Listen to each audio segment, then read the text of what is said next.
Alors, dans cette vidéo, nous allons passer au niveau au-dessus, la suite alerte. Bon, comme on va pas passer de temps à faire des CSS, je vais faire des sauts de ligne simplement à l'aide de bons vieux BR.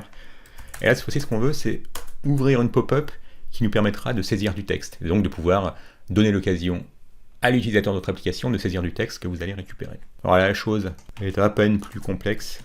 On a recours de nouveau à Swal, et grâce au crochet pour le property binding, nous allons indiquer ce que nous souhaitons faire, et là, ce que je préfère, c'est de pouvoir passer un objet, parce qu'au moins on sait, à l'aide du nom des clés, ce à quoi sert chaque clé. Bon, parce qu'ici, on devine à quoi sert chaque partie de ce qui est passé au texte, mais c'est pas forcément très intuitif. Ça aurait pu être, vous savez, l'icône, elle aurait pu être dépendante du premier élément passé au tableau. Il se trouve que c'est le troisième élément qui nous indique quelle est l'icône qu'on va recevoir. Bon, là au moins avec les objets, l'avantage c'est qu'on a des noms très clairs. On sait par exemple qu'en passant à Swal un objet qui a une propriété title, on se doute que ça va nous permettre d'afficher le titre de notre suite alerte. Allez, on va demander quelle est votre série préférée. Et on va indiquer que le type d'input qu'on veut présenter à l'utilisateur pour qu'il puisse choisir, ce sera un input de type texte, et pas par exemple des cases à cocher ou autre. Donc, on peut ajouter une propriété input qui nous permet d'indiquer que le type d'input qu'on a envie de présenter à l'utilisateur, c'est une input de type texte. Et enfin, à partir de là, qu'est-ce qu'on peut faire ? On peut écouter des événements que nous met à disposition Suite Alert. Pour écouter les événements dans le monde d'Angular, c'est toujours ces fameuses parenthèses, cette parenthèse, ce qu'il y a de plus quelconque. Et là, on indique ce qu'on a envie d'écouter. On a envie d'écouter l'événement confirm, quand la personne confirmera son choix, l'utilisateur confirmera son choix. Et quand il aura confirmé, cliquez sur le bouton confirm, on voudra afficher une méthode qu'on va créer dans un instant qui s'appellera save TV show. Et comme c'est souvent le cas dans le monde d'Angular, pour récupérer ce confirm event, il faudrait qu'on récupère, qu'on passe un $event et pas un event tout court, comme on le ferait en vanilla JavaScript. Alors là, évidemment, notre IDE se plaint qu'il ne sait pas ce que c'est save TV show, parce qu'on n'a pas encore créé cette méthode côté TypeScript. On va le faire dans un instant. Pour l'instant, on veut gérer aussi l'événement cancel, donc on écoute les événements de type cancel, et quand ils se produisent, on appellera une méthode qu'on décide d'appeler cancel TV show alert, parce qu'on voudra simplement annuler l'alerte. Là, pareillement, on recevra un $event. Je vous montre celui-ci parce qu'en fait, on peut annuler, refermer finalement une alerte de différentes façons. On peut appuyer sur échappe, on peut appuyer en dehors, cliquer en dehors de l'alerte. Donc voilà, ça on pourra savoir ce qu'a fait l'utilisateur précisément. Allez, maintenant, ce qu'on va faire, je peux partager l'écran pour pouvoir voir la partie TypeScript.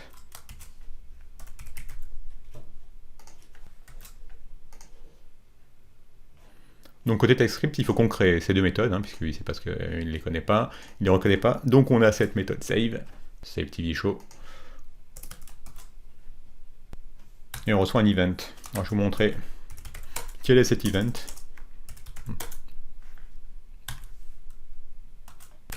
Voilà, comme ça, on liste un grain de petit dans la console.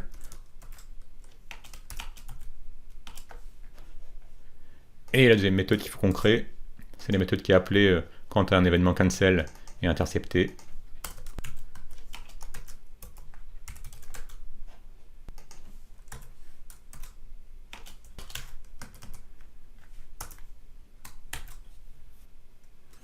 On affiche toute console pour nous assurer qu'il n'y a pas d'erreur. Pas d'erreur, ça c'est un vieux message dont on s'est débarrassé en démarrant notre application. Allez, c'est parti. Maintenant on doit avoir un deuxième bouton. Ah, on a oublié de mettre du texte. On va indiquer série préférée.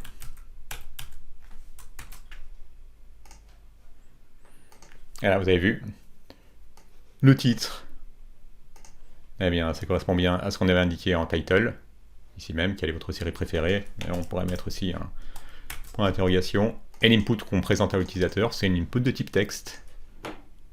Voilà, quelle est votre série préférée avec le point d'interrogation qu'on va ajouter. Allez, on va mettre The Big Bang Theory. Et quand on va cliquer sur OK, on peut voir que l'événement, c'est finalement, c'est ce qui est un peu perturbant au départ. Moi, je me serais attendu à ce qu'on doive récupérer que l'événement, ce soit tout l'événement lui-même, qu'ensuite on doit accéder à sa target.value. Non, en fait, l'event, c'est finalement toute la data qui aura été saisie, la data qui aura été saisie par l'utilisateur. Donc voilà, Big Bang Theory. Si bien qu'on peut renommer ici le paramètre en TV Show.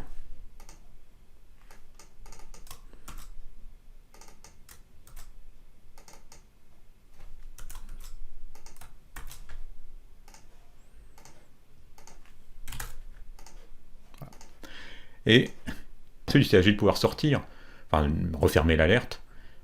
Ça on peut le faire soit en appuyant sur échappe. Donc je vais appuyer sur échappe. Ah, pardon. Je l'ai refait parce qu'en fait j'avais perdu le focus. Voilà, soit en appuyant sur échappe, on voit bien que c'est Escape qui a été détecté, soit en appuyant, en cliquant plutôt sur l'arrière-plan, en dehors en dehors des limites de la suite alerte. À ce moment-là, il détecte bien que c'est le backdrop, finalement, l'arrière-plan qui se trouve atténué, qui a été cliqué. Donc si ça a de l'importance pour vous de savoir de quelle manière l'utilisateur a fermé, alors vous pourriez simplement faire un switch sur le type d'event qui est passé, soit donc l'event ce sera soit ESC s'il a échappé, soit backdrop s'il a cliqué en dehors. Et donc dans le cas de ESC, on affichera un message, créer une variable au niveau de la classe.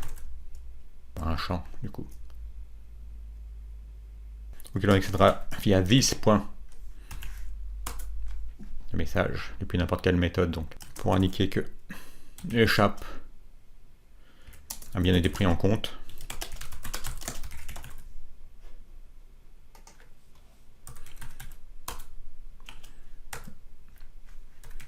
Et dans le cas de, ça s'appelait backdrop, il me semble bien, event, oui, backdrop.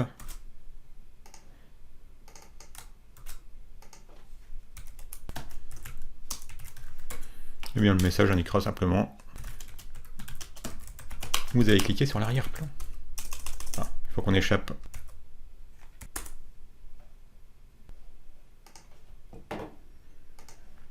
Voilà, échappe. Ah, on l'a pas affiché. Qu'est-ce que c'est que ça? On n'aurait pas sauvegardé. Ah oui, parce qu'on a oublié de l'afficher côté vue. Et pour ça, on va utiliser l'habituel string interpolation d'Angular, les deux accolades. Voilà, l'échappe a bien été pris en compte. Vous avez cliqué sur l'arrière-plan. Bon, ce qui nous intéressera davantage, c'est de pouvoir afficher ce que l'utilisateur a saisi. Bon, là, le principe est le même. Allez, on va créer une variable destinée à récupérer la valeur de la série télé préférée. On va l'appeler favorite TV show. Et qu'on initialisera ici avec la valeur, en récupérant la valeur saisie dans le champ texte présenté via la suite alerte.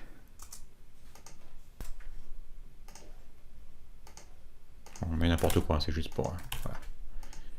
Ah oui, puis de nouveau, décidément, il faut bien également l'afficher côté vue. Donc ça, on va sauter une ligne pour afficher, allez, en caractère gras, bien le favorite TV show. Voilà.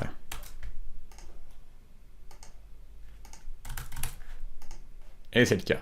Et si vous avez envie de faire disparaître le contenu après un moment, vous pouvez le faire tout simplement. On peut très bien créer une petite fonction qui nous cache le message après un certain nombre de millisecondes. Et donc, on fait un petit simple set timeout qui, après un certain nombre de millisecondes, passé en paramètres, eh bien, va nous remettre à 0 le message. On peut dire simplement en lui réaffectant un champ texte vide. Donc maintenant, on peut servir aussi bien ici. Allez, on va dire qu'au bout de 1500 millisecondes, on souhaite refermer le message.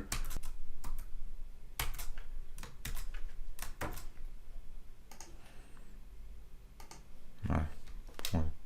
Échappe a bien été pris en compte et au bout de 1 seconde et demie, on va cliquer sur échappe. Là, on va cliquer sur l'arrière-plan. Voilà, vous allez cliquer sur l'arrière-plan, hop, ça l'efface. Et si on saisit